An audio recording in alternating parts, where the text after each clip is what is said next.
Ar žinojate, kad Xiaomi telefonai turi ultra energijos taupymo režimą? Pažiūrėkite šį video ir per 60 sekundžių sužinosite ne tik apie jį, bet ir gausite dar 2 patarimus, kurie padės taupyti jūsų Xiaomi telefono energiją.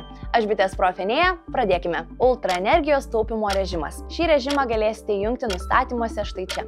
Jis prailgins baterijos veikimo laiką daugiau nei 2, bet telefonu galėsite tik skambinti ir rašyti žinutes. Jei norėsite naudotis internetu, galėsite, tačiau tam reikės pridėti papildomų programėlių, kurios didins baterijos įkvojimą. Automatinis programėlių naujinimo sustabdymas. Nuėję į programėlių nustatymus, pasirinkite automatinis paleidimas fone. Ir čia matysite visą sąrašą programėlių, kurios net ir jomis nesinaudojant sekina bateriją. Norimas atjunkite. Jei pavyzdžiui išjungsite Facebook, tuomet Facebook pranešimus matysite tik patys atsidarę šią programėlę. Telefono siūlomi baterijos taupymo patarimai. Baterijos nustatymuose užsukite į baterijos patikrinimas. Čia telefonas parodys programėles, kurios įkvoja daugiau energijos.